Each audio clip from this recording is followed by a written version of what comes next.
nag-assemble ako ng study table ni Kenshi na nabili ko online. Ito yung matagal ko nang gustong bilhin para sa kanya. Lalo na't napakahilig niya mag-drawing. Hi, hello, minasang konnichiwa. Tara, samahan nyo kami today's mini vlog. Ito nga pala yung ganap namin nung isang araw. Mga bandang alas 12 ng tanghali. Kaya nga pala yung kaibigan ko na pumunta ng McDo. Pagkatapos nga po ng ilang minutong pagbabike, nakarating na kami at nakapag-order na rin. Mabilis ang kain nga lang po pala yung gagawin namin. Kailangan din namin umuwi kaagad. Sunduin ko pa kasi si Kenshin sa school. Alam nyo ba, ito yung gustong-gusto kong kinakain sa McDo. Itong McFlurry. Tapos sinasawsaw ko yung fries. Kahit nung nasa Pinas ako ay ganito na yung ginagawa ko. Tapos namin kumain dun sa McDo. Punta naman kami saglit dito sa Shimamura. Bumili ako ng isang short, isang damit na para kay Kenshi. Ito na nga po mga bandang alas 5.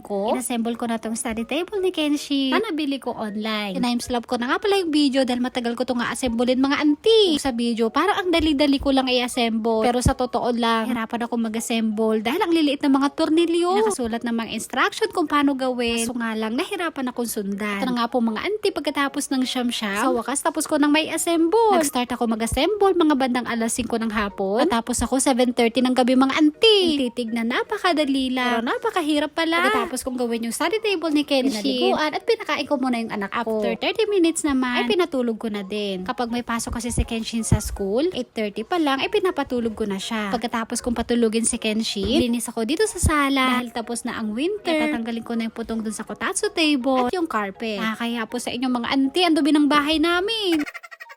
Pagkatapos ko linisan yung sala namin, ligo muna ako bago naghugas. Habang naghuhugas nga pala ako dito, sa isang cellphone kausap ko yung ate ko na nasa Hong Kong. Fast forward po tayo ulit kinabukasan. Tapos ko yatid si Kenshin sa school. Dahil wala akong magawa. Dito sa pader, magdidikit ako. Nang-aaralin ni Kenshi, kagaya ng additional, hiragana at ng numbers. Sa school nga pala ng anak ko, tinuturo na sa kanila yung additional. Para mabilis niyang matandaan, ay sinulat ko na. Didikit din ako dito ng hiragana. Gagayahin na nga lang pala to ni Kenshin mga auntie. Alam niyo po sa kagaya kong nanay na hindi pa masyadong marunong sa Japanese, para matuto ako ay sinasabayan ko si Kenshi. Sa totoo lang, napakahirap po mag-aral ng Nihongo. Yung hiragana, alam ko nang basahin at isulat. Sa katakana naman ay konti lang. Pero sa kanji, hirap na hirap ako dyan mga auntie. Dinadahan-dahan ko lang yung pag-aaral ng Nihongo. Hindi ko masyadong ini-stress o pinapahirapan yung sarili ko. Step by step lang, dahan-dahan lang. Matututo din ako basta't may tiyaga. Kahit papano, ay marunong na din ako magsalita ng Japanese. Kaya ako makipagpalitan ng salita kapag kausap ko ay Japanese.